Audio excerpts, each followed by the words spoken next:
नमस्कार साथियों, मैं हूं विश्वजीत कुमार और आप देख रहे हैं जड़मत अभ्यास विश्वजीत सर के साथ। हम जेएसएससी सीजीएल में पेपर द्वितीय हिंदी भाषा पढ़ रहे हैं और इसमें हम लोग भाषा और भाषा के विभिन्न रूप, हिंदी का शब्द भंडार, भाषा विज्ञान, साहित्य सिद्धांत, पाश्चात्य साहित्य सिद्धांत और प्रयोजनमूलक हिंदी, इन सभी का एमसीक्यू का फास्ट रिवीजन करेंगे, जो कि हमारे परीक्षा के लिए काफ़ी महत्वपूर्ण रहेगा। ठीक है, और ये परीक्षा जल्दी ही होने वाली है। तो चलिए आइए बिना समय को गवाए हुए जल्दी से स्टार्ट करते हैं और हम इसमें भाषा को करेंगे। इसमें हिंदी की उत्पत्ति, पुरानी हिंदी, अवहट्ट, डिंगल, ये इसका एमसीक्यू करेंगे। ठीक है, तो परीक्षा कॉर्नर से स्टार्ट करते हैं। जिन ध्वनि चिन्हों द्वारा मनुष्य परस्पर अपने विचारों को व्यक्त करता है उसे क्या कहते हैं? भाषा। जिन ध्वनि चिन्हों द्वारा मनुष्य परस्पर अपने विचारों को व्यक्त करता है उसे क्या कहते हैं? भाषा कहते हैं। भाषा के कितने रूप होते हैं? दो। भाषा के कितने रूप होते हैं? दो। भाषा क्या है? अर्जित संपत्ति है। भाषा क्या है? अर्जित संपत्ति है। भाषा के तीन रूप क्या होते हैं? मौखिक भाषा, श्रव्य भाषा और सांकेतिक भाषा। भाषा के तीन रूप क्या होते हैं? मौखिक भाषा, श्रव्य भाषा और सांकेतिक भाषा। लिखित भाषा में विचारों को कैसे व्यक्त करते हैं? लिखकर। लिखित भाषा में विचारों को कैसे व्यक्त करते हैं? लिखकर करते हैं। हिंदी को विकास प्रदान करने वाली भाषा कौन सी है? अपभ्रंश। हिंदी को विकास प्रदान करने वाली भाषा कौन सी है? अपभ्रंश। आधुनिक भाषा विज्ञान का जनक कौन है? सोस्यूर। आधुनिक भाषा विज्ञान का जनक कौन है? सोस्यूर। भारतवर्ष के लिए हिंदी भाषा का नाम सबसे पहले किसने सुझाया? राजा राम मोहन राय। भारतवर्ष के लिए हिंदी भाषा का नाम सबसे पहले किसने सुझाया? राजा राम मोहन राय। भाषा संबंधी मूल को क्या कहते हैं? त्रुटि कहते हैं। भाषा संबंधी मूल को क्या कहते हैं? त्रुटि कहते हैं। कौन सी हिंदी की उपभाषा नहीं है? मराठी हिंदी की उपभाषा नहीं है। कौन सी हिंदी की उपभाषा नहीं है? मराठी हिंदी की उपभाषा नहीं है। मुस्लिम शासकों के समय भारत में न्यायालयों की भाषा कौन सी थी? अरबी और फारसी। मुस्लिम शासकों के समय भारत में न्यायालयों की भाषा कौन सी थी? अरबी और फारसी। विश्व में बोली जाने वाली विभिन्न भाषाओं में हिंदी भाषा का कौन सा स्थान है? चौथा। विश्व में बोली जाने वाली विभिन्न भाषाओं में हिंदी भाषा का कौन सा स्थान है? चौथा। विज्ञान की दृष्टि में प्रयत्न लाघव का अर्थ क्या है? उच्चारण की सुविधा। विज्ञान की दृष्टि में प्रयत्न लाघव का अर्थ क्या है? उच्चारण की सुविधा। विज्ञान की दृष्टि में प्रयत्न लाघव का अर्थ क्या है? उच्चारण की सुविधा। हिंदी भाषी राज्य के अंतर्गत कौन सा राज्य नहीं है? महाराष्ट्र। हिंदी भाषी राज्य के अंतर्गत कौन सा राज्य नहीं है? महाराष्ट्र। हिंदी भाषा की कितनी विख्यात बोलियां हैं? 5। हिंदी भाषा की कितनी विख्यात बोलियां हैं? 5।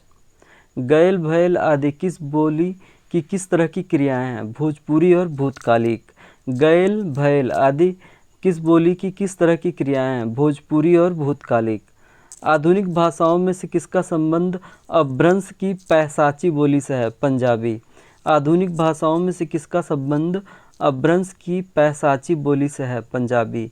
सिंधी भाषा का संबंध किससे है? ब्रांचड। सिंधी भाषा का संबंध किससे है? ब्रांचड। हिंदी में अधिकांश शब्द किस भाषा से आए हैं? संस्कृत। हिंदी में अधिकांश शब्द किस भाषा से आए हैं? संस्कृत। हिंदी किस परिवार की भाषा है? भारोपीय। हिंदी किस परिवार की भाषा है? भारोपीय। आस्ट्रिक परिवार की प्रमुख भाषा क्या है? मुंडा। आस्ट्रिक परिवार की मुख्य भाषा क्या है? मुंडा। एकाक्षरी भाषा परिवार से तात्पर्य चीनी भाषा परिवार। एकाक्षरी भाषा परिवार से तात्पर्य है चीनी भाषा परिवार। मध्यकालीन भारतीय आर्य भाषा काल क्या है? 500 ईसा पूर्व से 1000 ईसा तक। मध्यकालीन भारतीय आर्य भाषा काल क्या है? 500 ईसा पूर्व से 1000 ईस्वी तक। कन्नड़ का संबंध कन्नड़ का संबंध किस भाषा परिवार से है? द्रविड़ भाषा परिवार से है। कन्नड़ का संबंध किस भाषा परिवार से है? द्रविड़ भाषा परिवार से है। आधुनिक भारतीय आर्य भाषाओं के उदय के पूर्व आर्य भाषा का कौन सा रूप विद्यमान था? अपभ्रंश। आधुनिक भारतीय आर्य भाषाओं के उदय के पूर्व आर्य भाषा का कौन सा रूप विद्यमान था? अपभ्रंश। हिंदी का मानक रूप किस भाषा से विकसित हुआ है? खड़ी बोली। हिंदी का मानक रूप किस भाषा से विकसित हुआ है? खड़ी बोली। सूरदास ने किस भाषा में सूरसागर की रचना की? ब्रज। सूरदास ने किस भाषा में सूरसागर की रचना की? ब्रज। राघंडी बोली कहाँ बोली जाती है? हरियाणा। राघंडी बोली कहाँ बोली जाती है? हरियाणा। भोजपुरी बोली की उत्पत्ति हुई है मागधी अपभ्रंश से। भोजपुरी बोली की उत्पत्ति हुई है मागधी अपभ्रंश से। हिंदी भाषा की उत्पत्ति हुई है सौरसेनी अपभ्रंश से। हिंदी भाषा की उत्पत्ति हुई है सौरसेनी अपभ्रंश से। हिंदी भाषा की मूल उत्पत्ति किससे मानी जाती है? सौरसेनी अपभ्रंश से। हिंदी भाषा की मूल उत्पत्ति किससे मानी जाती है? सौरसेनी अपभ्रंश से। खड़ी बोली हिंदी का विकास किस भाषा से हुआ है? अपभ्रंश से। खड़ी बोली हिंदी का विकास किस भाषा से हुआ है? अपभ्रंश से। ब्रज भाषा के विकास किस अपभ्रंश से हुआ है? सौरसेनी। ब्रज भाषा का विकास किस अपभ्रंश से हुआ है? सौरसेनी। खड़ी बोली किस अपभ्रंश से विकसित हुई है? सौरसेनी। खड़ी बोली किस अपभ्रंश से विकसित हुई है? सौरसेनी। बिहारी हिंदी का विकास किस प्राकृत या अपभ्रंश से हुआ है? मागधी। बिहारी हिंदी का विकास किस प्राकृत या अपभ्रंश से हुआ है? मागधी। मथुरा, आगरा, धौलपुर, ग्वालियर आदि क्षेत्र में कौन सी बोली बोली जाती है? ब्रज भाषा। मथुरा, आगरा, धौलपुर, ग्वालियर आदि क्षेत्र में कौन सी बोली बोली जाती है? ब्रज भाषा। ब्रज हिंदी भाषा की किस भाषा के अंतर्गत है? पश्चिमी हिंदी। ब्रज हिंदी भाषा की किस भाषा के अंतर्गत है? पश्चिमी हिंदी। पश्चिमी हिंदी की कितनी बोलियां हैं? 5। पश्चिमी हिंदी की कितनी बोलियां हैं? 5। खड़ी बोली व ब्रज भाषा किस भाषा के अंतर्गत आती है? पश्चिमी हिंदी। खड़ी बोली व ब्रज भाषा किस भाषा के अंतर्गत आती है? पश्चिमी हिंदी। झांसी, जालौन, हमीरपुर में कौन सी बोली बोली जाती है? बुंदेली। झांसी, जालौन, हमीरपुर में कौन सी बोली बोली जाती है? बुंदेली। ईर्खा को खड़ी बोली में क्या कहते हैं? ईर्ष्या। ईर्खा को खड़ी बोली में क्या कहते हैं? ईर्ष्या। औचट को खड़ी बोली में क्या कहते हैं? जोरदार। औचट को खड़ी बोली में क्या कहते हैं? जोरदार।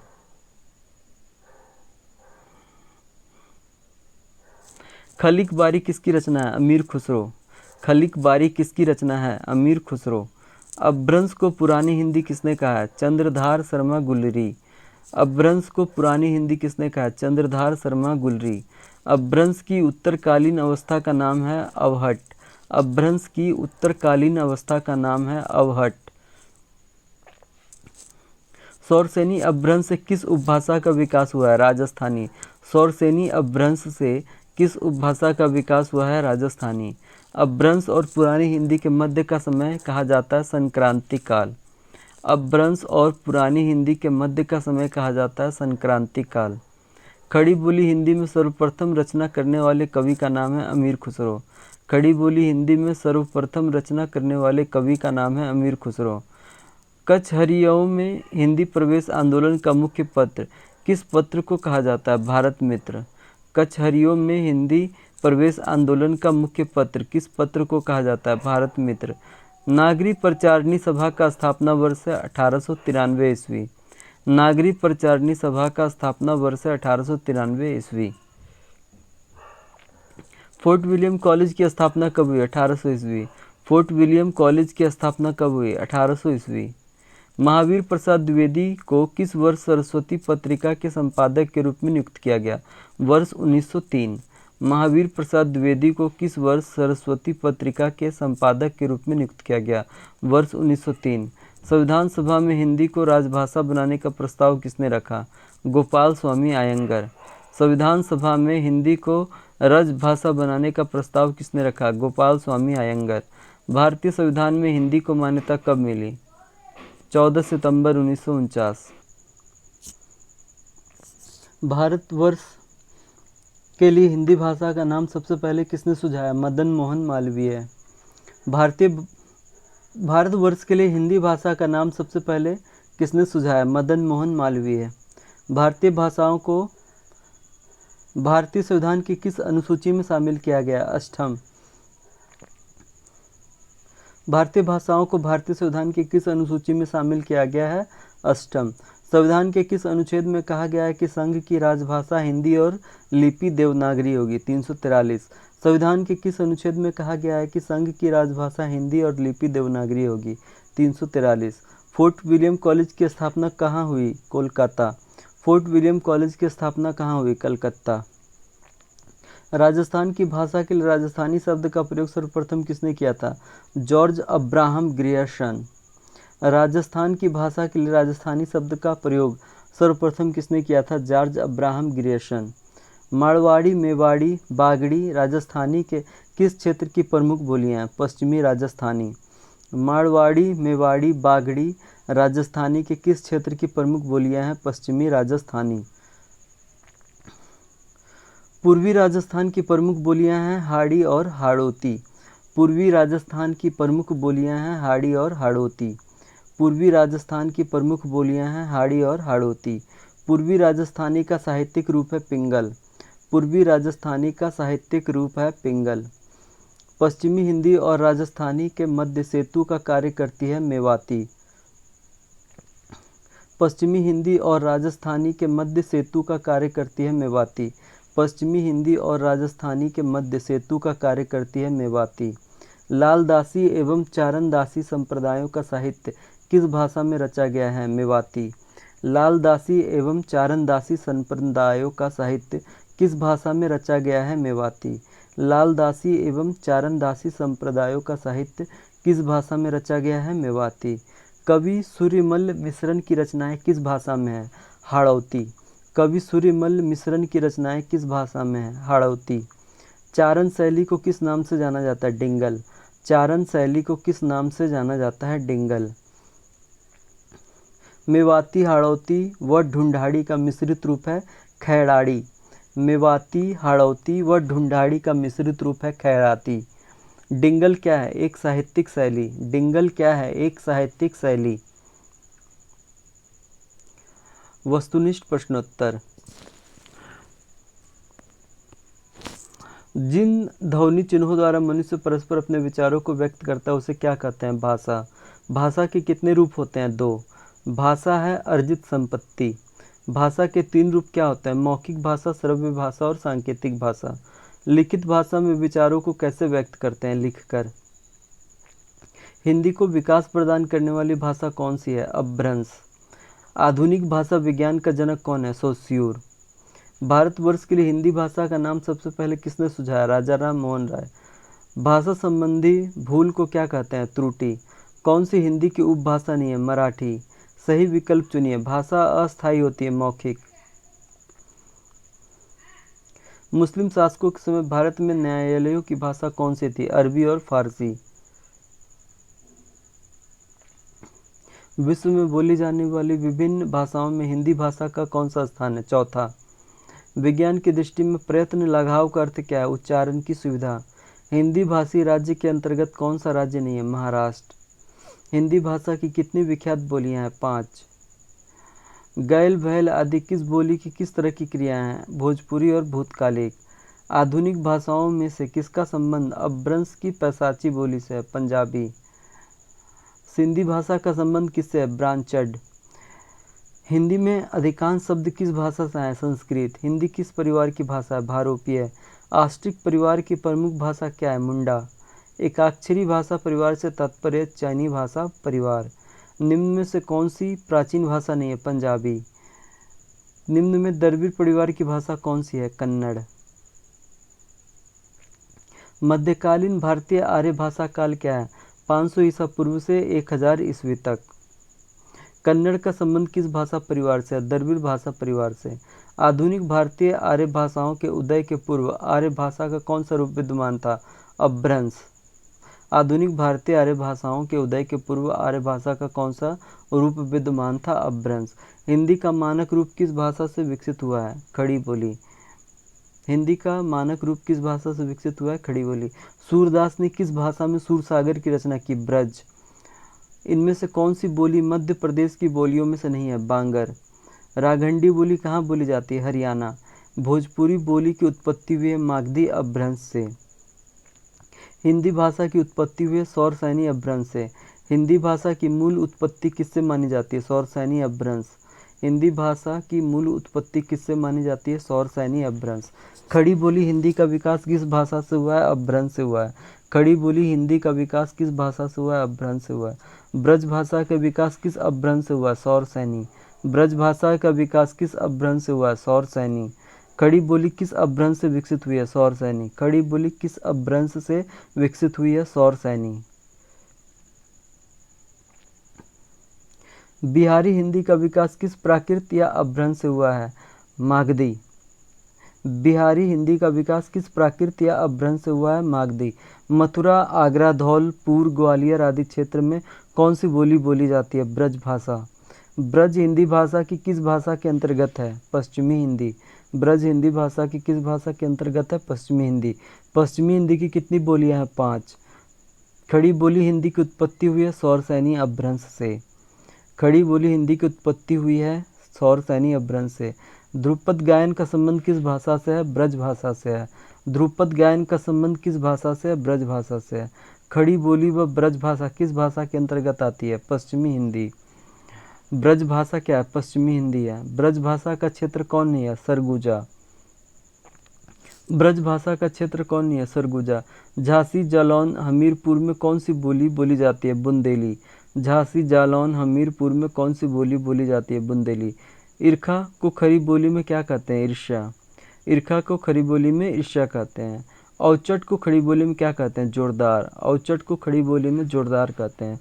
मध्यकालीन अरबी तथा फारसी साहित्य में भारत की भाषाओं के लिए किस शब्द का प्रयोग मिलता है? ज़बान हिंद।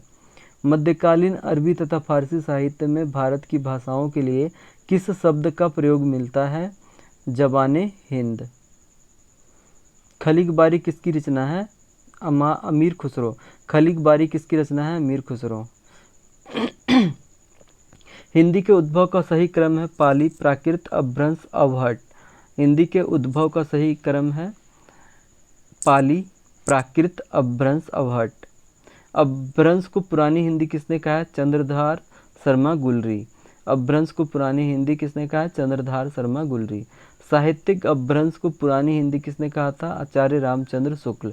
साहित्यिक अपभ्रंश को पुरानी हिंदी किसने कहा था? आचार्य रामचंद्र शुक्ल। अपभ्रंश की उत्तरकालीन अवस्था का क्या नाम है? अवहट। अपभ्रंश की उत्तरकालीन अवस्था का नाम है अवहट। सौरसैनी अपभ्रंश से किस उपभाषा का विकास हुआ? राजस्थानी। सौरसैनी अपभ्रंश से किस उपभाषा का विकास हुआ है? राजस्थानी। अपभ्रंश और पुरानी हिंदी के मध्य का समय कहा जाता है संक्रांति काल। अपभ्रंश और पुरानी हिंदी के मध्य का समय कहा जाता है संक्रांति काल। खड़ी बोली हिंदी में सर्वप्रथम रचना करने वाले कवि का नाम है अमीर खुसरो। खड़ी बोली हिंदी में सर्वप्रथम रचना करने वाले कवि का नाम है अमीर खुसरो। अपभ्रंश को प्राकृताभास हिंदी किसने कहा? रामचंद्र शुक्ल ने। अपभ्रंश को प्राकृताभास हिंदी किसने कहा? रामचंद्र शुक्ल ने। पंजाबी का विकास अपभ्रंश के किस रूप में हुआ? पैशाची। पंजाबी का विकास अपभ्रंश के किस रूप से हुआ है? पैशाची। बिहारी, बांग्ला, उड़िया और असमिया भाषाओं का उद्भव किस अपभ्रंश से हुआ है? मागधी। बिहारी, बांग्ला, उड़िया और असमिया भाषाओं का उद्भव किस अपभ्रंश से हुआ है? मागधी। अर्धमागधी अपभ्रंश से किसका विकास हुआ है? गुजराती। अर्धमागधी अपभ्रंश से किसका विकास हुआ है? गुजराती। सौरसैनी अपभ्रंश से उत्पन्न भाषाएं हैं बिहारी, बांग्ला, उड़िया और असमिया। सौरसैनी अपभ्रंश से उत्पन्न भाषाएं हैं बिहारी, बांग्ला, उड़िया और असमिया। सिंधी भाषा का उद्भव हुआ है ब्राह्मण अपभ्रंश से। सिंधी भाषा का उद्भव हुआ है ब्राह्मण अपभ्रंश से। अवधी का उद्भव किस अपभ्रंश से हुआ है? अर्धमगधी। अवधी का उद्भव किस अपभ्रंश से हुआ है? अर्धमगधी। कचहरियों में हिंदी प्रवेश आंदोलन का मुख्य पत्र किसको कहा जाता है? भारत मित्र। कचहरियों में हिंदी प्रवेश आंदोलन का मुख्य पत्र किस पत्र को कहा जाता है? भारत मित्र। नागरी प्रचारिणी सभा का स्थापना वर्ष 1893 ईस्वी। नागरी प्रचारिणी सभा का स्थापना वर्ष 1893 ईस्वी। नागरी प्रचारिणी सभा के संस्थापकों में से थे? शिव कुमार सिंह और बाबू श्याम सुंदर दास। नागरी प्रचारिणी सभा के संस्थापकों में थे शिव कुमार सिंह और बाबू श्याम सुंदर दास। काशी नगरी प्रचारिणी सभा के संस्थापकों में कौन नहीं है? रामचंद्र शुक्ल। काशी नगरी प्रचारिणी सभा के संस्थापकों में कौन नहीं है? Ramchandra Shukla. Fort William college की स्थापना कब हुई थी? 1800 ईस्वी। महावीर प्रसाद द्विवेदी को किस वर्ष सरस्वती पत्रिका के संपादक के रूप में नियुक्त किया गया? वर्ष 1903। महावीर प्रसाद द्विवेदी को किस वर्ष सरस्वती पत्रिका के संपादक के रूप में नियुक्त किया गया? वर्ष 1903। संविधान सभा में हिंदी को राजभाषा बनाने का प्रस्ताव किसने रखा? गोपाल स्वामी अयंगर। संविधान सभा में हिंदी को राजभाषा बनाने का प्रस्ताव किसने रखा? गोपाल स्वामी अयंगर। भारतीय संविधान में हिंदी को मान्यता कब मिली? 14 सितंबर 1949। भारतीय संविधान में हिंदी को मान्यता कब मिली? 14 सितंबर 1949। भारतवर्ष के लिए हिंदी भाषा का नाम सबसे पहले किसने सुझाया? मदन मोहन मालवीय। भारतवर्ष के लिए हिंदी भाषा का नाम सबसे पहले किसने सुझाया? मदन मोहन मालवीय। भारतीय भाषाओं को भारतीय संविधान की किस अनुसूची में शामिल किया गया? अष्टम। संविधान के किस अनुच्छेद में कहा गया है कि संघ की राजभाषा हिंदी और लिपि देवनागरी होगी? 343। इनमें से किसको संविधान की 8वीं अनुसूची में सम्मिलित नहीं किया गया? ब्रज। डोगरी, मैथिली और असमिया को संविधान की 8वीं अनुसूची में सम्मिलित किया गया है, बट ब्रज को नहीं किया गया है। फोर्ट विलियम कॉलेज की स्थापना कहाँ हुई थी? कलकत्ता में। राजस्थान की भाषा के लिए राजस्थानी शब्द का प्रयोग सर्वप्रथम किसने किया था? George Abraham Grierson. Marwari, Mewari, Bagri Rajasthani के किस क्षेत्र की प्रमुख बोलियां हैं? पश्चिमी राजस्थानी। पूर्वी राजस्थान की प्रमुख बोलियां हैं हाड़ी और हाड़ौती। पूर्वी राजस्थान की प्रमुख बोलियां हैं हाड़ी और हाड़ौती।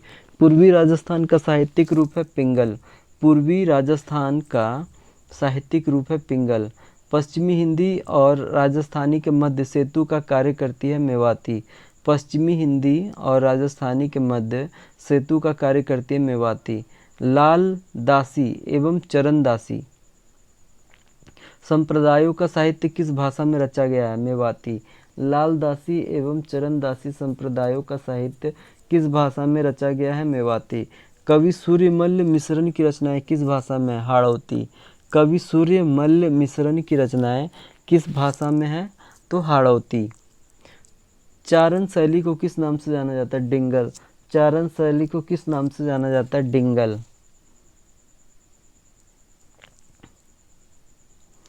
मेवाती, हाड़ौती और ढूंढाड़ी का मिश्रित रूप है खैड़ाड़ी। मेवाती, हाड़ौती व ढूंढाड़ी का मिश्रित रूप है खैड़ाड़ी। डिंगल क्या है? एक साहित्यिक शैली है। डिंगल क्या है? एक साहित्यिक शैली है।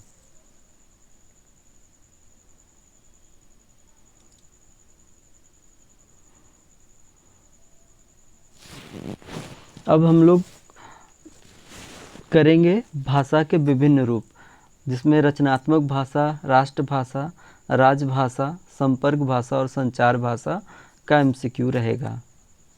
अभी हम लोगों ने कंप्लीट किया है हिंदी की उत्पत्ति, पुरानी हिंदी, अवहट और डिंगल, और अब हम करने जा रहे हैं भाषा के विभिन्न रूप। ठीक है, जिसमें रचनात्मक भाषा, राष्ट्रभाषा, राजभाषा, संपर्क भाषा और संचार भाषा का एमसीक्यू हम लोग पढ़ेंगे।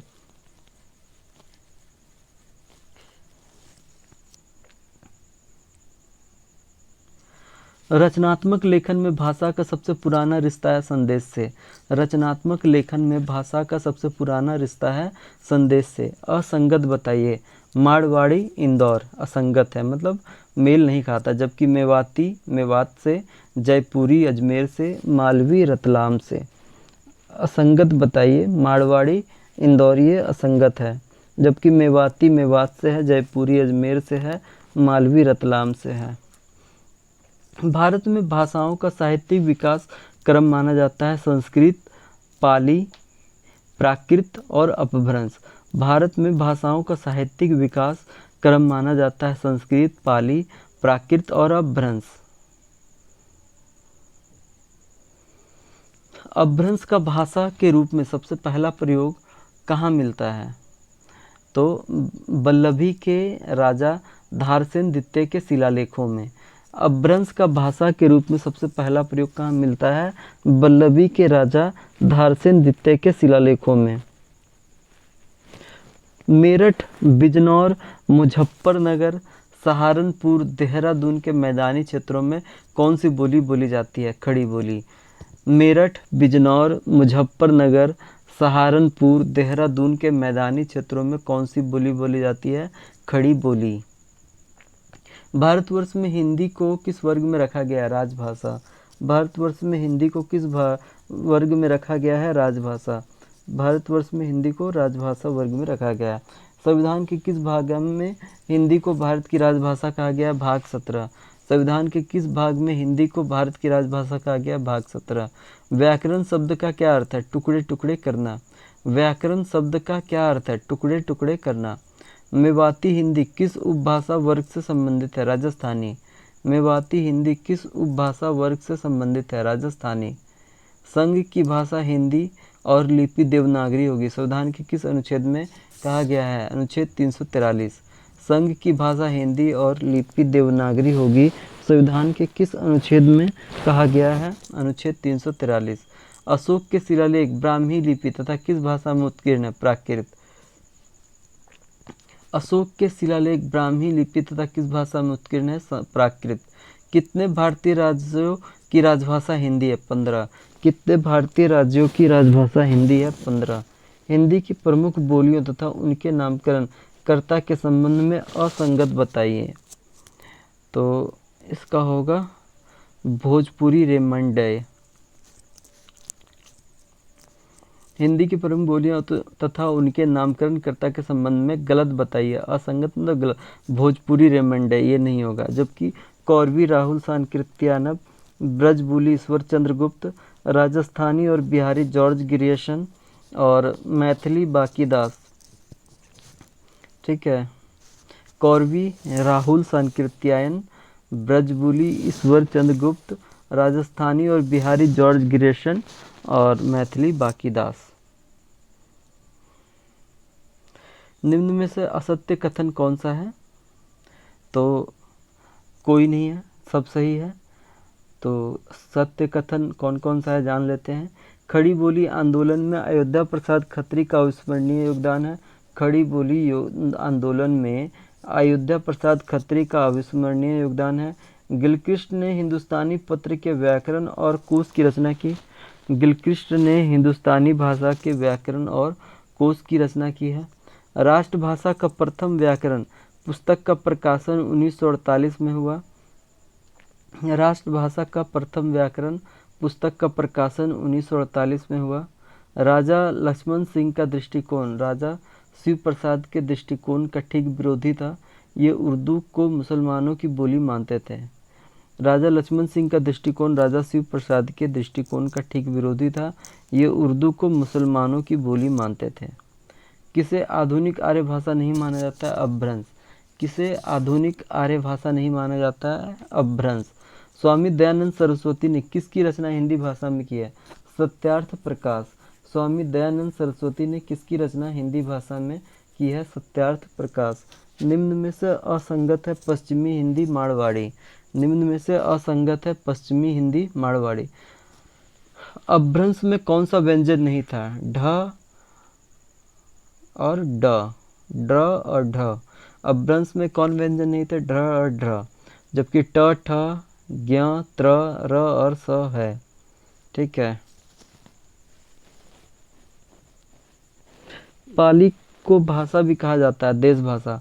पाली को भाषा भी कहा जाता है देव भाषा, सॉरी देश भाषा। पाली को भाषा कहा जाता है, कौन सा भाषा कहा जाता है? देश भाषा कहा जाता है।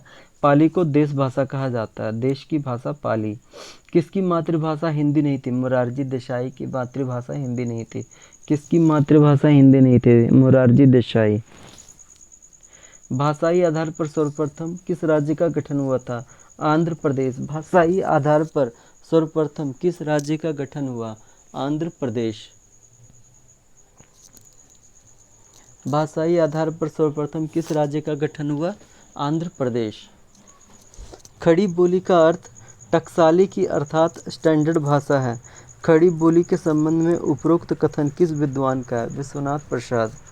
खड़ी बोली का अर्थ टकसाली की अर्थात स्टैंडर्ड भाषा है। खड़ी बोली के संबंध में उपरोक्त कथन किस विद्वान का है? विश्वनाथ प्रसाद। डॉक्टर हरदेव बाहरी ने अपभ्रंश का स्वर्ण काल कब माना है? 7वीं 7वीं और 11वीं सदी। डॉक्टर हरदेव बाहरी ने अपभ्रंश का स्वर्ण काल कब माना है? 7वीं सदी और 11वीं सदी। निम्नलिखित में से कौन अवधी भाषा का कवि नहीं है? नंददास। कौन अवधी भाषा का कवि नहीं है? नंददास अवधी भाषा का कवि नहीं है। दक्षिणी राजस्थानी की प्रतिनिधि बोली है मालवी। दक्षिणी राजस्थानी की प्रतिनिधि बोली है मालवी। आधुनिक भाषाओं का विकास किस भाषा से हुआ है? अपभ्रंश से हुआ है। आधुनिक भारतीय भाषाओं का विकास किस भाषा से हुआ है? अपभ्रंश से हुआ है। आधुनिक भारतीय भाषाओं का विकास किस भाषा से हुआ है? अपभ्रंश से हुआ है। कौन हाड़ौती बोली का क्षेत्र नहीं है? धौलपुर। धौलपुर हाड़ौती बोली का क्षेत्र नहीं है। कौन हाड़ौती बोली का क्षेत्र नहीं है? धौलपुर। धौलपुर क्या है? हाड़ौती बोली का क्षेत्र नहीं है। भाषा का निर्माण होता है व्यक्त ध्वनियों से। भाषा का निर्माण होता है व्यक्त ध्वनियों से। भाषा का उल्लेख संविधान के किस भाग में किया गया है? भाग 17। संविधान लागू होने के समय 8वीं अनुसूची में कितनी भाषाओं को उल्लेख किया गया था? 14। संविधान की किस अनुसूची में 22 भाषाओं का उल्लेख किया गया है? 8वीं। संविधान की किस अनुसूची में 22 भाषाओं का उल्लेख किया गया है? 8वीं। 21वीं संविधान संशोधन द्वारा 8वीं अनुसूची में किस भाषा को जोड़ा गया? सिंधी। 21वीं संविधान संशोधन द्वारा 8वीं अनुसूची में किस भाषा को जोड़ा गया? सिंधी। 71वें संविधान संशोधन द्वारा 8वीं अनुसूची में किस भाषा को जोड़ा गया? उपयुक्त सभी। 71वें संविधान संशोधन द्वारा 8वीं अनुसूची में कोंकणी, मणिपुरी और नेपाली को जोड़ा गया था। 52वां संविधान संशोधन द्वारा 8वीं अनुसूची में किस भाषा को जोड़ा गया? बोडो। 92वां संविधान संशोधन द्वारा 8वीं अनुसूची में किस भाषा को जोड़ा गया है? बोडो। 52वां संविधान संशोधन द्वारा 8वीं अनुसूची में किस भाषा को जोड़ा गया है? बोडो। संसद में प्रयोग की जाने वाली भाषा का उल्लेख संविधान के किस अनुच्छेद में है? 120। संसद में प्रयोग की जाने वाली भाषा का उल्लेख संविधान के किस अनुच्छेद में है? 120। राज्य विधानमंडल में प्रयोग की जाने वाली भाषा का उल्लेख संविधान के किस अनुच्छेद में है? अनुच्छेद 210। राज्य विधानमंडल में प्रयोग की जाने वाली भाषा का उल्लेख संविधान के किस अनुच्छेद में है? अनुच्छेद 210।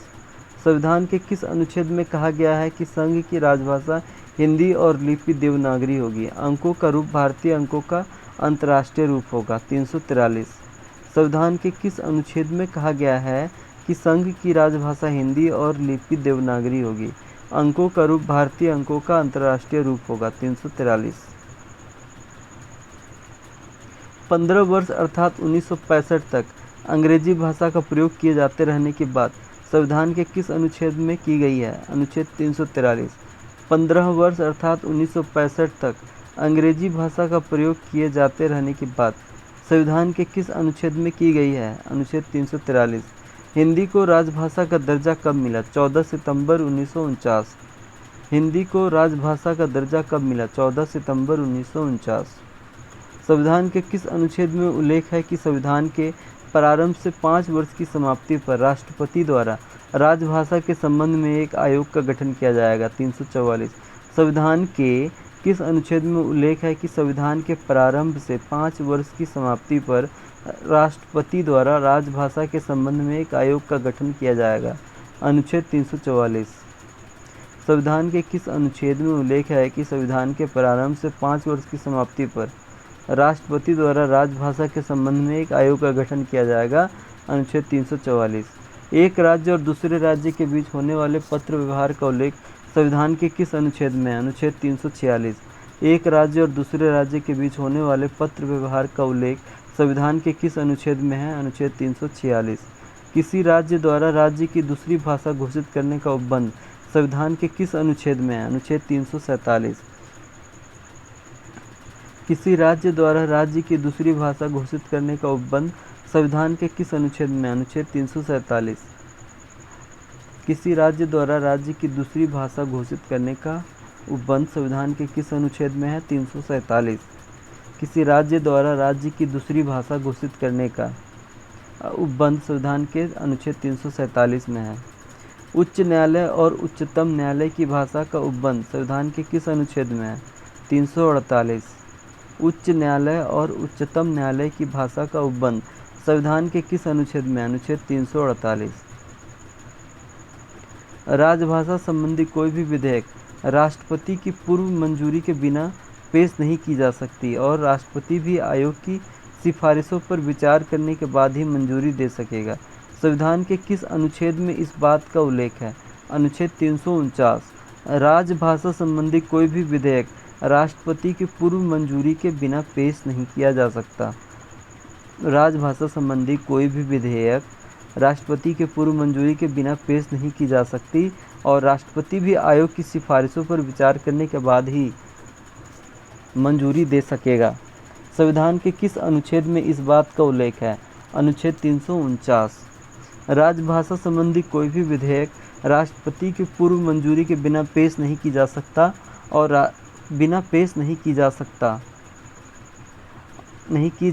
राष्ट्रपति भी आयोग की सिफारिशों पर विचार करने के बाद ही मंजूरी दे सकेगा। संविधान के अनुच्छेद 349 में इस बात का उल्लेख है।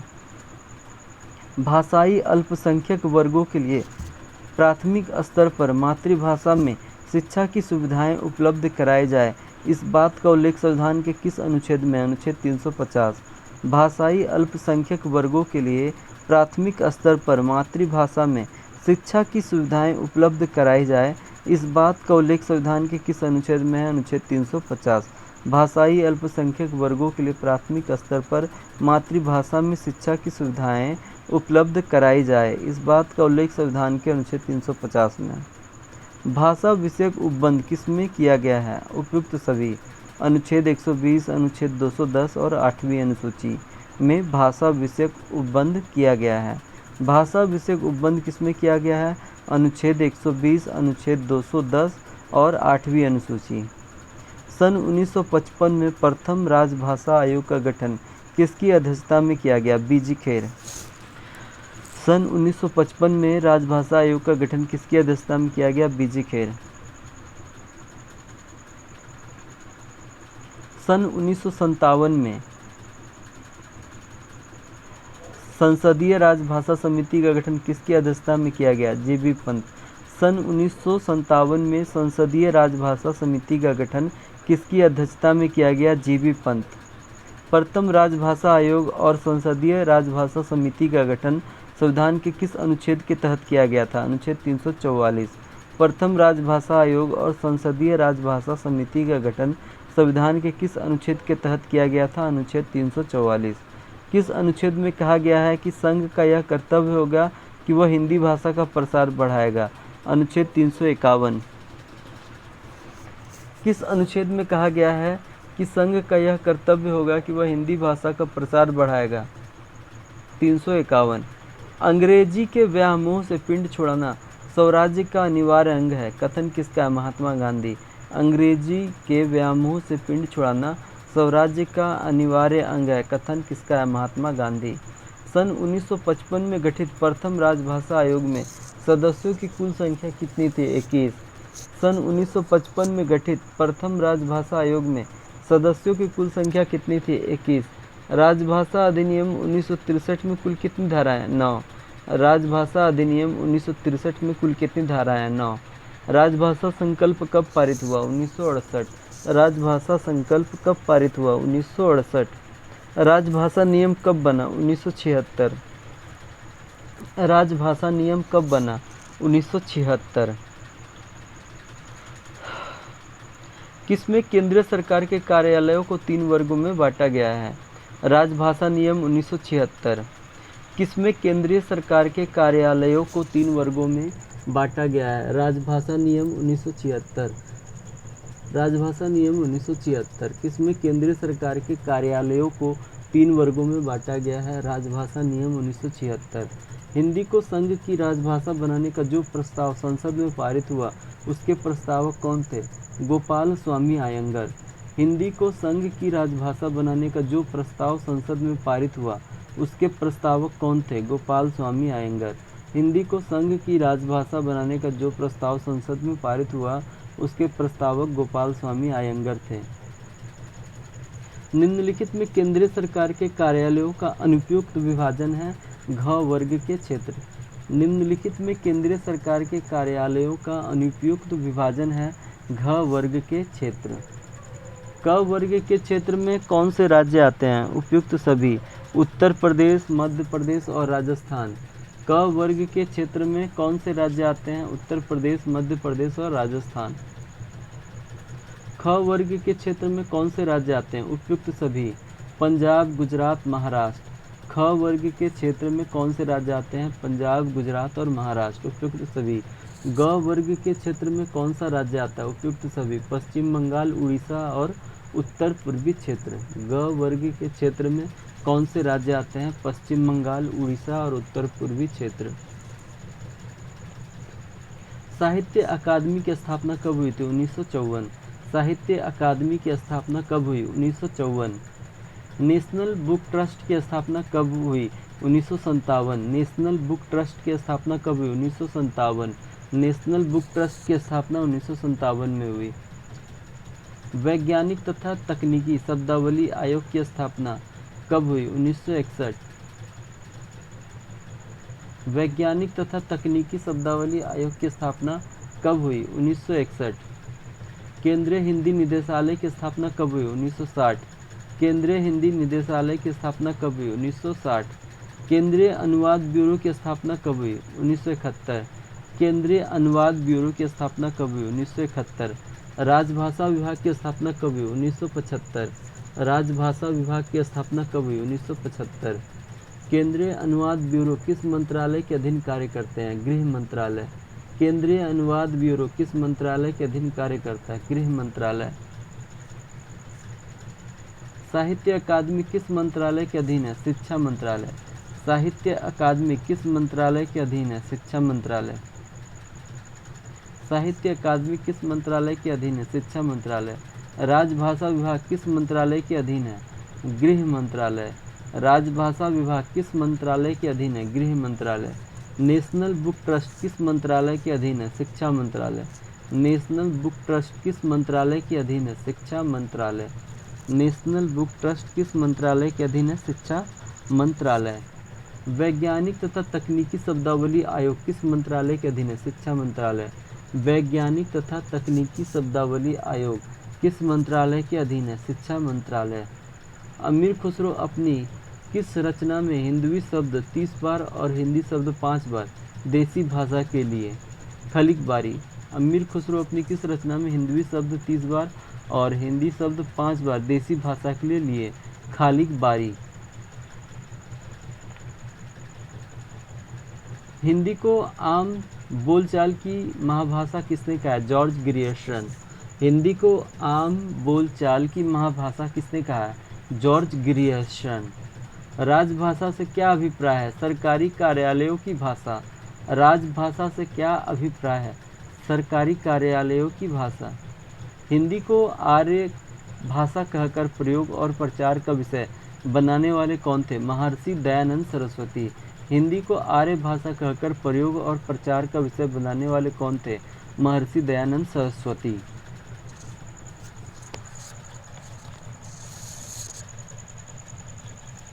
तो हम लोगों ने दूसरा भाषा के विभिन्न रूप, रचनात्मक भाषा, राष्ट्रभाषा, राजभाषा, संपर्क भाषा और संचार भाषा का एमसीक्यू किया है। अब हम लोग हिंदी का शब्द भंडार, तत्सम, तद्भव, देशज और विदेशज करेंगे।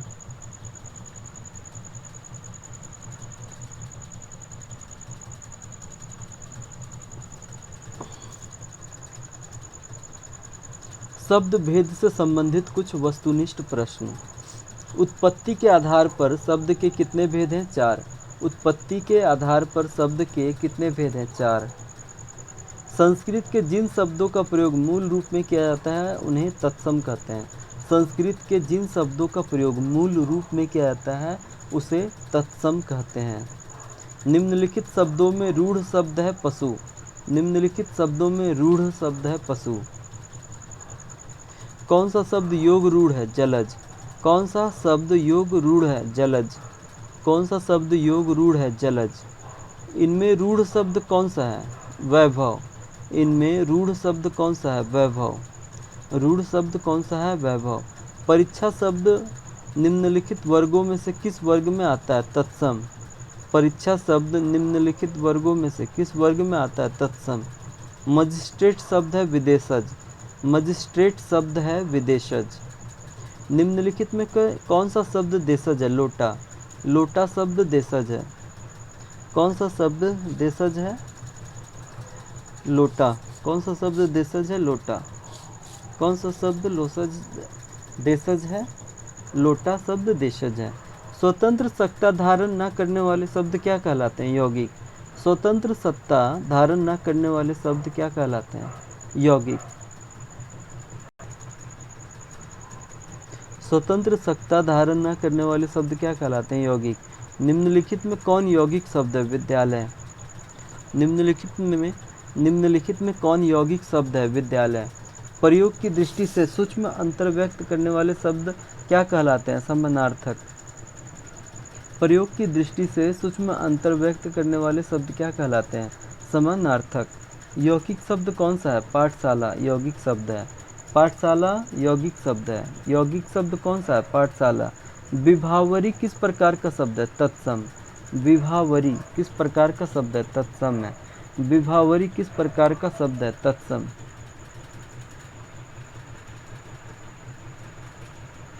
योगारूढ़ शब्द कौन सा है? लंबोदर। योगारूढ़ शब्द कौन सा है? लंबोदर। योगारूढ़ शब्द कौन सा है? लंबोदर। नीचे के विकल्पों से तत्सम शब्द का चयन करें। गोधूम। गोधूम क्या है? तत्सम शब्द है। नीचे के विकल्पों में से तत्सम शब्द का चयन करें। गोधूम। नीचे के विकल्पों से तद्भव शब्द का चयन करें। मुंह। नीचे के विकल्पों से तद्भव शब्द का चयन करें। मुंह। जिस शब्द के कई सार्थक खंड हो सके उन्हें क्या कहते हैं? यौगिक। जिस शब्द के कई सार्थक खंड हो सके उन्हें क्या कहते हैं? यौगिक। कौन सा शब्द देशज नहीं है? पुष्कर। कौन सा शब्द देशज नहीं है? पुष्कर। पुष्कर शब्द देशज नहीं है। कौन सा शब्द देशज नहीं है? पुष्कर। जिन शब्दों की उत्पत्ति का पता नहीं चलता है उन्हें क्या कहा जाता है? देशज। जिन शब्दों की उत्पत्ति का पता नहीं चलता उन्हें कहा जाता है देशज। वकील किस भाषा का शब्द है? अरबी। वकील किस भाषा का शब्द है? अरबी। चाय किस भाषा का शब्द है? चीनी। वकील किस भाषा का शब्द है? अरबी। चाय किस भाषा का शब्द है? चीनी। चाय किस भाषा का शब्द है? चीनी। स्टेशन किस भाषा का अर्थ है? अंग्रेजी। स्टेशन किस भाषा का अर्थ है? अंग्रेजी। संकर शब्द का अर्थ है दो भाषाओं के मेल से बना। संकर शब्द का अर्थ है दो भाषाओं के मेल से बना। संकर शब्द का अर्थ है दो भाषाओं के मेल से बना।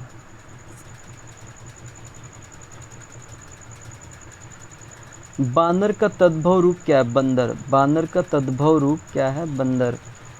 बानर का तद्भव रूप क्या है? बंदर। दर्शन का तद्भव रूप है दर्शन। दर्शन का तद्भव रूप है दर्शन। दर्शन का तद्भव रूप है दर्शन। अपील शब्द है विदेशज। अपील शब्द है विदेशज।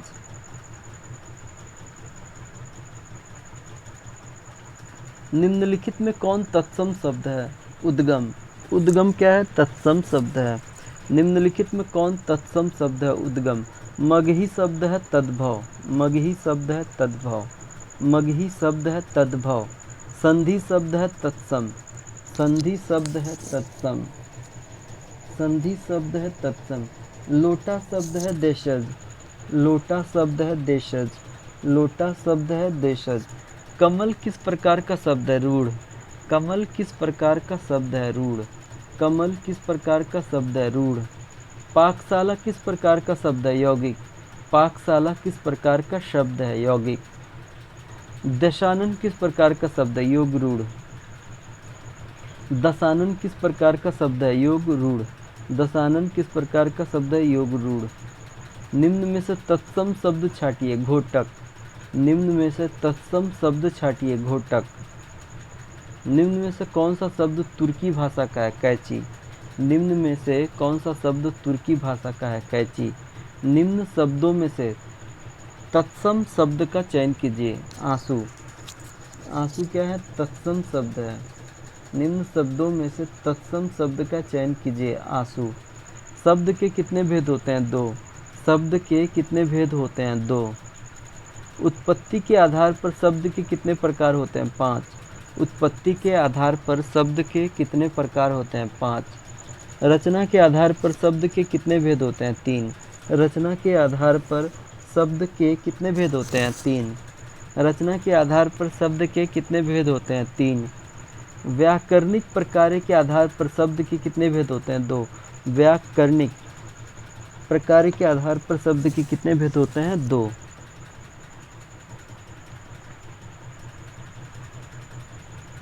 संज्ञा क्या है? विकारी शब्द है। संज्ञा क्या है? विकारी शब्द है।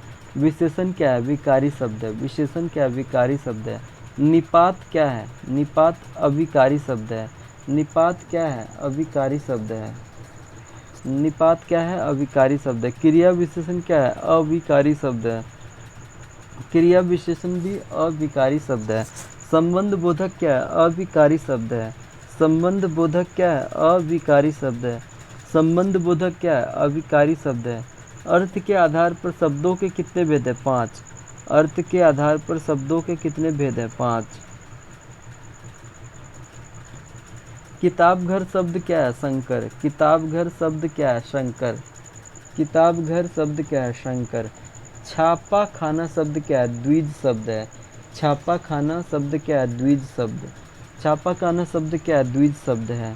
रेल विभाग शब्द क्या है? द्विज शब्द है। रेल विभाग शब्द क्या है? द्विज शब्द है। आम शब्द क्या है? तद्भव। आम शब्द क्या है? तद्भव। आम शब्द क्या है? तद्भव। अनुशासन शब्द क्या है? तत्सम। अनुशासन शब्द क्या है? तत्सम। अनुशासन शब्द क्या है? तत्सम। हिमालय शब्द क्या है? यौगिक। हिमालय शब्द क्या है? यौगिक। प्रधानाचार्य शब्द क्या है? यौगिक। प्रधानाचार्य शब्द क्या है? यौगिक। प्रधानाचार्य शब्द क्या है? यौगिक। महावीर शब्द क्या है? योग रूढ़। महावीर शब्द क्या है? योग रूढ़। जलज शब्द क्या है? योग रूढ़। जलज शब्द क्या है? योग रूढ़।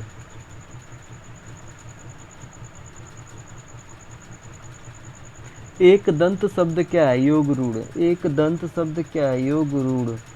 एक दंत शब्द क्या है? योग रूढ़। अखबार वाला शब्द क्या है? शंकर। अखबार वाला शब्द क्या है? शंकर। पंचायतनामा शब्द क्या है? शंकर। पंचायतनामा शब्द क्या है? शंकर। पवन पुत्र शब्द क्या है? योग रूढ़। पवन पुत्र शब्द क्या है? योग रूढ़। घुड़सवार शब्द क्या है? यौगिक। घुड़सवार शब्द क्या है? यौगिक। सेनापति शब्द क्या है? यौगिक। सेनापति शब्द क्या है? यौगिक। भात शब्द क्या है? सामान्य है। भात शब्द क्या है? सामान्य। किताब घर शब्द है शंकर। किताब घर शब्द है शंकर। गोपाल शरण शब्द क्या है? योग रूढ़।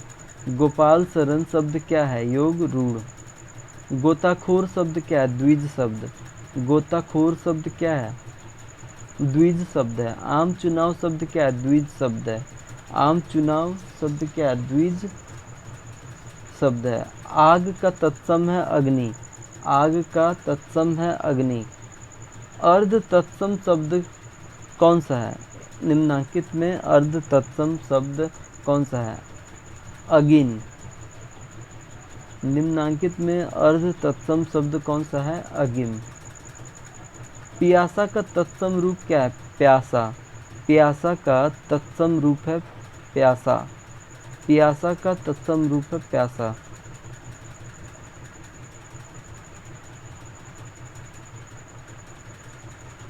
निम्नलिखित में कौन सा एक शब्द तत्सम नहीं है? आँख। जबकि भवन, आयुध और प्राध्यापक क्या है? तत्सम है। लेकिन आँख क्या है? तत्सम नहीं है। निम्नलिखित में कौन सा एक शब्द तत्सम नहीं है? आँख।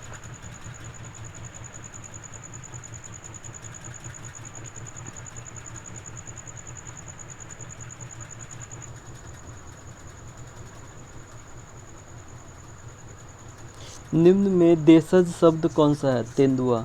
तेंदुआ क्या है? देशज शब्द है। वे शब्द जिनकी व्युत्पत्ति का स्रोत ज्ञात नहीं हो पाता क्या कहलाते हैं? देशज शब्द। वे शब्द जिनकी व्युत्पत्ति का स्रोत ज्ञात नहीं हो पाता क्या कहलाते हैं? देशज शब्द।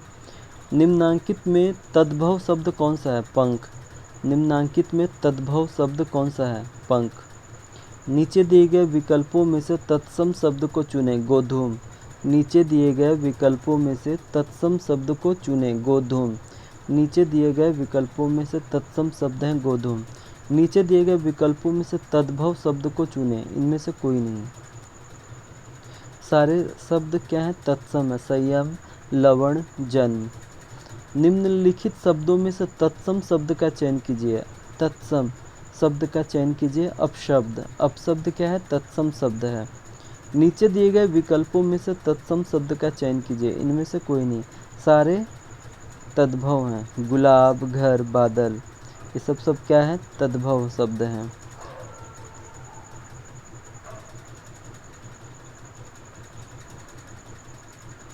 निम्नलिखित शब्दों में से तत्सम शब्द का चयन कीजिए तो अपशब्द। नीचे दिए गए विकल्पों में से तत्सम शब्द का चयन कीजिए तो इनमें से कोई नहीं होगा। सारे शब्द तद्भव हैं।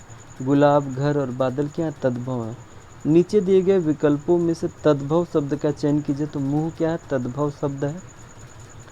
नीचे दिए गए विकल्पों में से तद्भव शब्द क्या है? तो मुंह है। नीचे दिए गए प्रत्येक प्रश्न में दिए गए विकल्पों में से तत्सम शब्द का चयन कीजिए तो इसमें कोसा, कुपात्र, काहिल और किसान में तो कुपात्र क्या है? तत्सम है। कुपात्र क्या है? तत्सम शब्द है। ठीक है। बहाव, कौवा, नाखून और सुमन, इसमें सुमन क्या है? तत्सम है। बहाव, कौवा, नाखून और सुमन, सुमन क्या है? तत्सम शब्द है। निकास, नेह, निर्जीव और नौकर, इनमें से निर्जीव क्या है? निर्जीव क्या है? तत्सम है। निकास, नेह, निर्जीव और नौकर में निर्जीव क्या है? तत्सम है। गुलाब, गेंदा, पुष्प और फूल में पुष्प क्या है? तत्सम शब्द है। गुलाब, गेंदा, पुष्प और फूल में पुष्प क्या है? तत्सम है। अश्रु, रेडियो, पगड़ी और कान, इसमें अश्रु क्या है? तत्सम है। अश्रु, रेडियो, पगड़ी और कान में अश्रु क्या है? तत्सम है। आम, ओज, कपूर और हंसी, इसमें ओज क्या है? तत्सम शब्द है। आम, ओज, कपूर और हंसी, इसमें ओज क्या है? तत्सम शब्द है। अचरज, इज्जत, आम और आश्चर्य, अचरज, इज्जत, आम और आश्चर्य, इसमें आश्चर्य क्या है? तत्सम शब्द है। अचरज, इज्जत, आम और आश्चर्य में आश्चर्य क्या है? तत्सम शब्द है। सिंह, विवाह, डंडा, छेद, इसमें विवाह क्या है? तत्सम शब्द है। सिंह, विवाह, डंडा और छेद, छेद, इसमें विवाह क्या है? तत्सम शब्द है। खजूर, गली, आसरा और करुण, इसमें करुण क्या है? तत्सम शब्द है। खजूर, गली, आसरा और करुण, इसमें करुण क्या है? तत्सम शब्द है।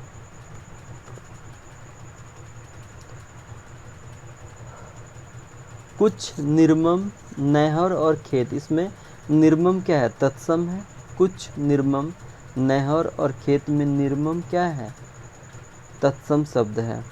पलंग, भात, चोंच और भगवान, इसमें भगवान क्या है? तत्सम शब्द है। पलंग, भात, चोंच, भगवान, इसमें भगवान क्या है? तत्सम शब्द है। नीचे दिए गए प्रत्येक प्रश्न में विकल्पों में से तद्भव शब्द का चयन कीजिए तो सत, अंग और षष्ठ, इसमें 20 क्या है? तद्भव है।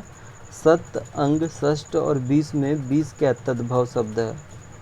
शिल्प, पर्याप्त, आयु और पीड़, पीड़ क्या है? तद्भव है। गलीचा, कंपनी, आंसू और सरिता, तो आंसू क्या है? तद्भव है। आंसू क्या है? तद्भव है। पंख, सर्व, वत्स और प्रमोद, इसमें पंख क्या है? तद्भव शब्द है। पंख क्या है? तद्भव शब्द है। सर्व, वत्स, प्रमोद और पंख में से पंख क्या है? तद्भव है। गांव गौरव गृहस्थ गोधन, इसमें गांव क्या है? तद्भव है। जब इनमें से गांव गौरव गृहस्थ गोधन में से गांव क्या है? तद्भव है। पुलिस किस वर्ग का शब्द है? विदेशी। पुलिस किस वर्ग का शब्द है? विदेशी है। लक्ष्य का तद्भव बताइए। लाख। लक्ष्य का तद्भव लाख है। घोटक का तद्भव रूप क्या है? घोड़ा। घोटक का तद्भव रूप क्या है? घोड़ा। अग्नि किस वर्ग का शब्द है? अग्नि तत्सम वर्ग का शब्द है। अग्नि। अग्नि किस वर्ग का शब्द है? तत्सम। कंदूक शब्द क्या है? तत्सम है। कंदूक शब्द क्या है? तत्सम है। निम्न शब्दों में से विदेशी भाषा का चयन करें। विदेशी भाषा क्या है? ईमान। ईमान क्या है? विदेशी भाषा है। ईमान क्या है? विदेशी भाषा। निम्नलिखित शब्दों में से विदेशी भाषा का चयन करें। चाय। चाय क्या है? विदेशी भाषा है। निम्नलिखित शब्दों में से देशज भाषा का चयन करें। ढिबरी। ढिबरी क्या है? देशज भाषा है। ढिबरी क्या है? देशज भाषा है। ढिबरी क्या है? देशज भाषा है। निम्न शब्दों में से देशज भाषा का चयन करें। डोंगा। डोंगा क्या है? देशज भाषा है। डोंगा क्या है? देशज भाषा है। डोंगा क्या है? देशज भाषा है।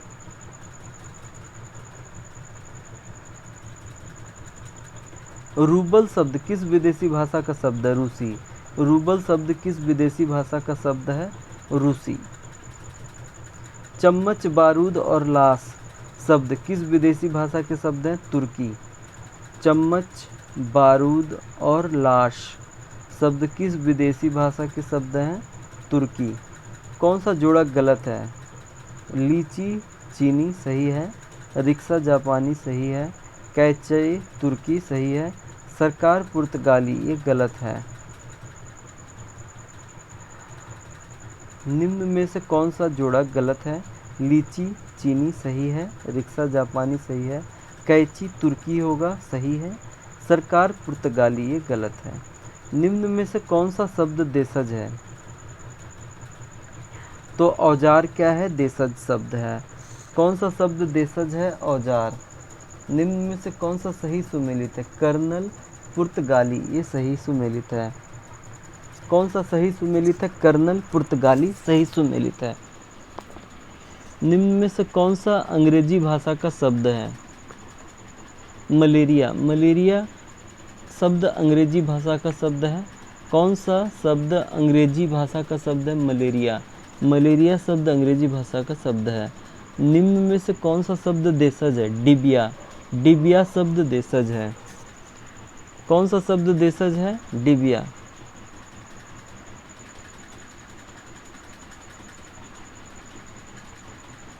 कौन सा शब्द देशज है? डिबिया। डिबिया शब्द देशज है। हजम शब्द कैसा है? विदेशज। हजम शब्द कैसा है? विदेशज। हजम शब्द कैसा है? विदेशज। अजायब घर शब्द कैसा है? शंकर। अजायब घर शब्द कैसा है? शंकर। अजायब घर शब्द कैसा है? शंकर। साइकिल बिस्कुट और टोस्ट शब्द क्या है? विदेशज। साइकिल बिस्कुट और टोस्ट शब्द क्या है? विदेशज। साइकिल बिस्कुट और टोस्ट शब्द क्या है? विदेशी। साइकिल बिस्कुट और टोस्ट शब्द क्या है? विदेशी। निम्न में से कौन सा शब्द फ्रेंच भाषा का है? कर्फ्यू। कौन सा शब्द फ्रेंच भाषा का है? कर्फ्यू। निम्न में से कौन सा शब्द फ्रेंच भाषा का है? कर्फ्यू। निम्न में से कौन सा शब्द फारसी भाषा का नहीं है? गनीमत। गनीमत शब्द फारसी भाषा का नहीं है। निम्न में से कौन सा शब्द फारसी भाषा का नहीं है? गनीमत। निम्न में से कौन सा शब्द अंग्रेजी भाषा का नहीं है? बाल्टी। कौन सा शब्द अंग्रेजी भाषा का नहीं है? बाल्टी। तो पेंशन स्कूटर साइकिल ये सब क्या अंग्रेजी भाषा है। उसी प्रकार से 116 में कौन सा शब्द फारसी भाषा का नहीं है? तो गनीमत क्या है? फारसी भाषा नहीं है। लेकिन चादर हो गया, नापाक, दफ्तर ये सब क्या फारसी भाषा है। चादर, नापाक और दफ्तर ये सब क्या है? फारसी भाषा है। 118 क्वेश्चन 118 मुसाफिर शब्द किस भाषा का है? विदेशी। मुसाफिर शब्द किस भाषा का है? विदेशी भाषा का है। निम्न में से कौन सा शब्द देशज है? खड़ा खड़ा ना। खड़ खड़ा ना। कौन सा शब्द देशज है? खड़ खड़ा ना। खड़खड़ाना शब्द देशज है। कौन सा शब्द देशज है? खड़खड़ाना। लाइब्रेरी किस विदेशी भाषा का शब्द है? अंग्रेजी। लाइब्रेरी किस विदेशी भाषा का शब्द है? अंग्रेजी। लाइब्रेरी किस विदेशी भाषा का शब्द है? अंग्रेजी।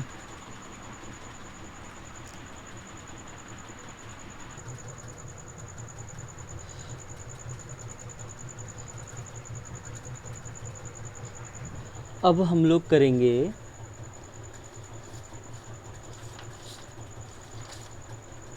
ध्वनि में भाषा विज्ञान। भाषा विज्ञान हम लोग भाषा की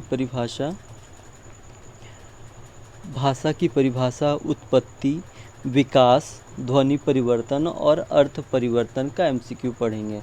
हम लोग अभी वस्तुनिष्ठ प्रश्नोत्तर किसका कर रहे हैं? भाषा विज्ञान का, जिसमें भाषा की परिभाषा, उत्पत्ति, विकास, ध्वनि परिवर्तन और अर्थ परिवर्तन के बारे में एमसीक्यू हम करेंगे।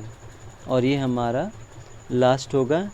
इसके बाद फिर ये हमारा पार्ट 1 होगा। इसके बाद हम पार्ट 2 करेंगे, जिसमें हम साहित्य सिद्धांत पढ़ेंगे।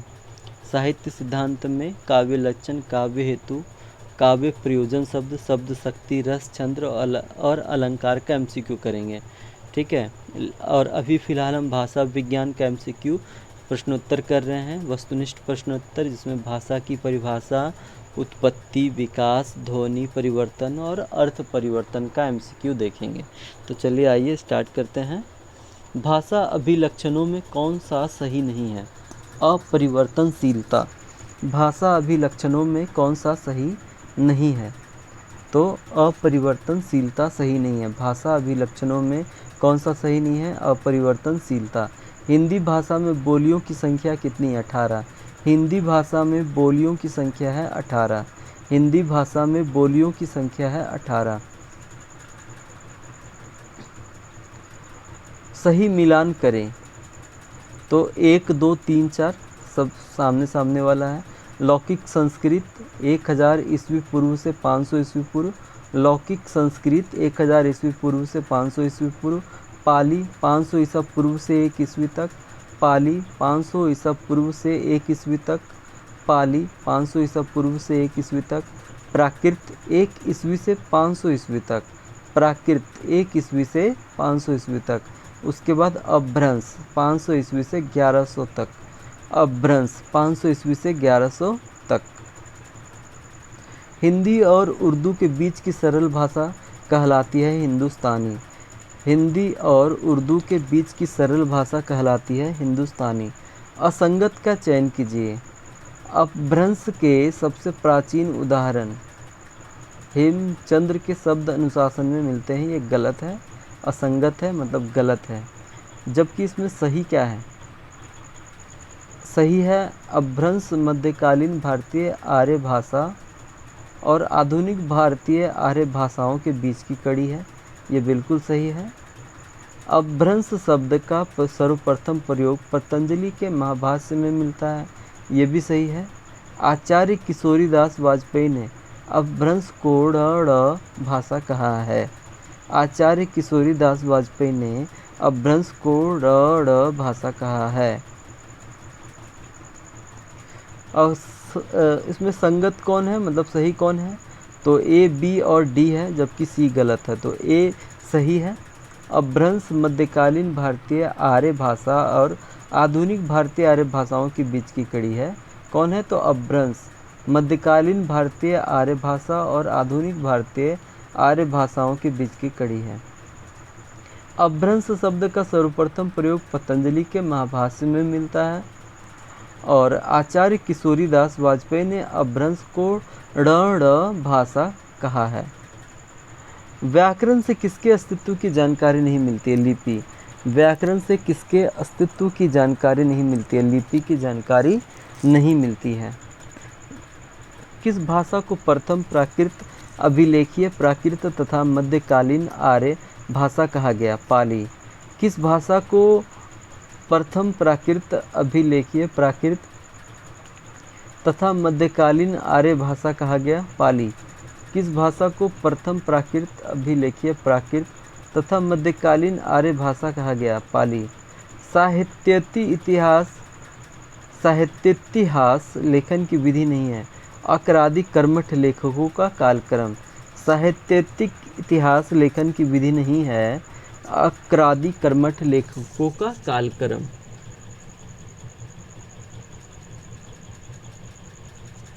7वां नंबर क्वेश्चन है, किस भाषा को प्रथम प्राकृत, अभिलेखीय प्राकृत तथा मध्यकालीन प्राकृत आर्य भाषा कहा गया है? तो पाली को कहा गया है। किस भाषा को प्रथम प्राकृत, अभिलेखीय प्राकृत तथा मध्यकालीन आर्य भाषा कहा गया है? पाली को। साहित्यिक इतिहास लेखन की विधि नहीं है, अकरादी कर्मठ लेखकों का कालक्रम। साहित्यिक इतिहास लेखन की विधि नहीं है, अकरादी कर्मठ लेखकों का कालक्रम।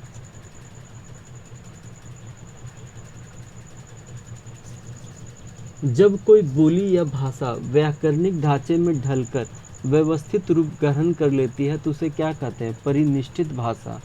जब कोई बोली या भाषा व्याकरणिक ढांचे में ढालकर व्यवस्थित रूप ग्रहण कर लेती है तो उसे क्या कहते हैं? परिनिष्ठित भाषा।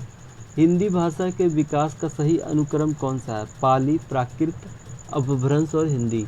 हिंदी भाषा के विकास का सही अनुक्रम कौन सा है?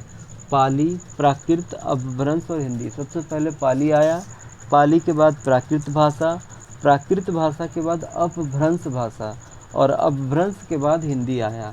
तो हिंदी भाषा के विकास का सही अनुक्रम कौन कौन सा है? पाली है, उसके बाद प्राकृत है, प्राकृत के बाद अपभ्रंश है और अपभ्रंश के बाद हिंदी है।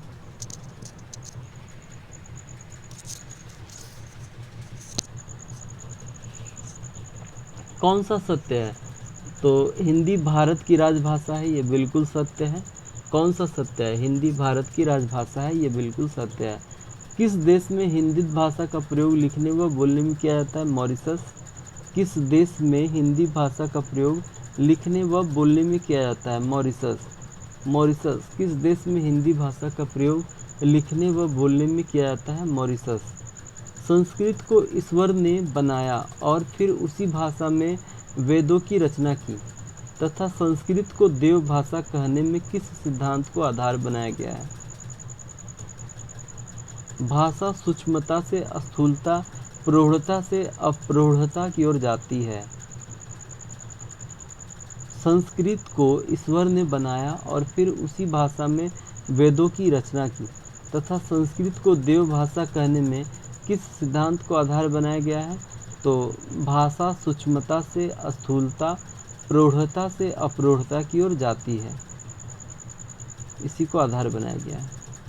अपभ्रंश एवं ब्रज भाषा के योग से कौन सी भाषा बनती है? पिंगल। अपभ्रंश एवं ब्रज भाषा के योग से कौन सी भाषा बनती है? पिंगल। अपभ्रंश एवं ब्रज भाषा के योग से कौन सी भाषा बनती है? पिंगल। अर्थ परिवर्तन किस प्रकार की प्रक्रिया? मनोवैज्ञानिक। अर्थ परिवर्तन किस प्रकार की प्रक्रिया है? मनोवैज्ञानिक।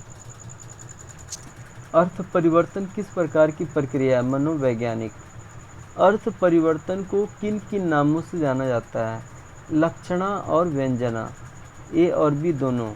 अर्थ परिवर्तन को किन नामों से जाना जाता है? लक्षणा और व्यंजना। अर्थ परिवर्तन के कारणों पर सबसे पहले किन किन पाश्चात्य विद्वानों ने सबसे पहले विचार किया? टकर और मिथेल। अर्थ परिवर्तन के कारणों पर सबसे पहले किन किन पाश्चात्य विद्वानों ने सबसे पहले विचार किया? टकर और मिथेल।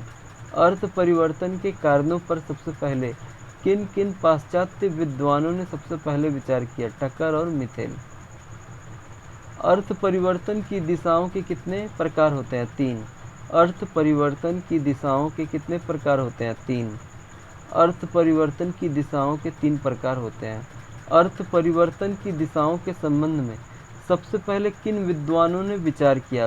वृत्र। अर्थ परिवर्तन की दिशाओं के संबंध में सबसे पहले किन विद्वानों ने विचार किया? वृत्र। निम्नलिखित में से अर्थ परिवर्तन की दिशाओं के प्रकार कौन कौन से हैं? उपयुक्त सभी।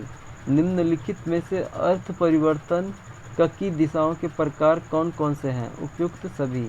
अर्थ विस्तार, अर्थ संकोच और अर्थादेश। निम्नलिखित में से अर्थ परिवर्तन की दिशाओं के प्रकार कौन कौन से हैं? उपयुक्त सभी: अर्थ विस्तार, अर्थ संकोच और अर्थादेश। किसी शब्द से पहले सीमित अर्थ और बाद में उसका अर्थ व्यापक हो जाता है, उसे क्या कहते हैं? अर्थ विस्तार कहते हैं। किसी शब्द से पहले सीमित अर्थ और बाद में उसका अर्थ व्यापक हो जाता है, उसे क्या कहते हैं? अर्थ विस्तार कहते हैं। किसी शब्द से पहले सीमित अर्थ और बाद में उसका अर्थ व्यापक हो जाता है, उसे क्या कहते हैं? अर्थ विस्तार। ध्वनि परिवर्तन को और किन किन नामों से जाना जाता है? तो उपयुक्त सभी नामों से जाना जाता है: आगम, लोप और विपर्यय। ध्वनि परिवर्तन को और किन नामों से जाना जाता है? ध्वनि परिवर्तन को आगम भी बोलते हैं, ध्वनि परिवर्तन को लोप भी बोलते हैं, ध्वनि परिवर्तन को विपर्यय ध्वनि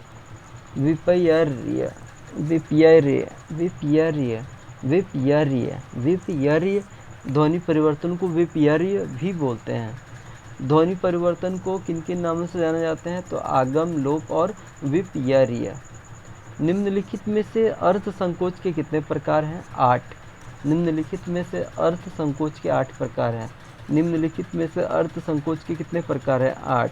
ध्वनि परिवर्तन के कारण कितने प्रकार होते हैं? 2। ध्वनि परिवर्तन के 2 प्रकार होते हैं। ध्वनि परिवर्तन के कितने प्रकार होते हैं? 2 प्रकार होते हैं। ध्वनि परिवर्तन के कौन कौन से कारण होते हैं? बाह्य कारण और आभ्यंतर कारण। ध्वनि परिवर्तन के कौन कौन से कारण होते हैं? बाह्य कारण और आभ्यंतर कारण। ध्वनि परिवर्तन के कौन कौन से कारण होते हैं? बाह्य कारण और आभ्यंतर कारण। ध्वनि परिवर्तन के बाह्य कारणों का प्रभाव किन किन क्षेत्रों पर पड़ता है? तो उपयुक्त सभी क्षेत्रों पर पड़ता है। ध्वनि परिवर्तन के बाह्य कारणों का प्रभाव किन किन क्षेत्रों पर पड़ता है? तो उपयुक्त सभी क्षेत्रों में पड़ता है। व्यक्तिगत क्षेत्र, भौगोलिक क्षेत्र और सामाजिक क्षेत्र। मतलब व्यक्तिगत मतलब पर्सनल भी होगा, भौगोलिक भी होगा, ठीक है, मतलब ज्योग्राफिकल, भौगोलिक, ठीक है, और सामाजिक क्षेत्र में भी ध्वनि परिवर्तन के प्रभाव पड़ता है। ध्वनि परिवर्तन के बाह्य कारणों का प्रभाव किन किन क्षेत्रों पर पड़ता है? व्यक्तिगत क्षेत्र पर पड़ता है, भौगोलिक क्षेत्र पर और सामाजिक क्षेत्र पर।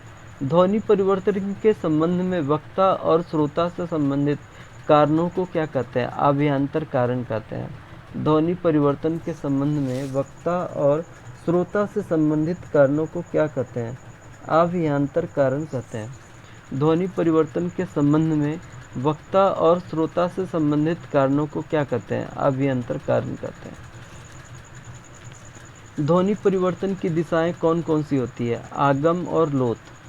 ध्वनि परिवर्तन की दिशाएं कौन कौन सी होती है? आगम और लोत। ध्वनि परिवर्तन की दिशाएं कौन कौन सी होती है? आगम और लोत। ध्वनि परिवर्तन की दिशाएं कौन कौन सी होती है? आगम और लोत। किसी शब्द में पहले विद्यमान ध्वनि का उसके परिवर्तित रूप में ना पाया जाना क्या कहलाता है? लोप कहलाता है। किसी शब्द में पहले विद्यमान ध्वनि का उसके परिवर्तित रूप में ना पाया जाना क्या कहलाता है? लोप कहलाता है। किसी शब्द में पहले विद्यमान ध्वनि का उसके परिवर्तित रूप में ना पाया जाना क्या कहलाता है? लोप कहलाता है। किसी शब्द में पहले विद्यमान ध्वनि का उसके परिवर्तित रूप में ना पाया जाना, किसी शब्द में पहले विद्यमान ध्वनि का उसके परिवर्तित रूप में ना पाया जाना क्या कहलाता है? लोप कहलाता है। तो हम लोगों ने हिंदी भाषा का 4 भाग कर लिया है। उसका MCQ: पहला, भाषा, हिंदी की उत्पत्ति, पुरानी हिंदी, अवहट और डिंगल। दूसरा, भाषा के विभिन्न रूप, रचनात्मक भाषा, राष्ट्रभाषा, राजभाषा, संपर्क भाषा और संचार भाषा। और हिंदी का शब्द भंडार, जिसमें तत्सम, तद्भव, देशज और विदेशज किया हम लोगों ने। और भाषा विज्ञान में भाषा की परिभाषा, उत्पत्ति, विकास, ध्वनि परिवर्तन और अर्थ परिवर्तन हमने किया। ठीक है, ये हमारा पार्ट 1 है। आगे हम साहित्य सिद्धांत और पाश्चात्य साहित्य सिद्धांत और प्रयोजनमूलक हिंदी करेंगे, उसका MCQ करेंगे। ये हमारा पार्ट 1 है। चलिए, धन्यवाद।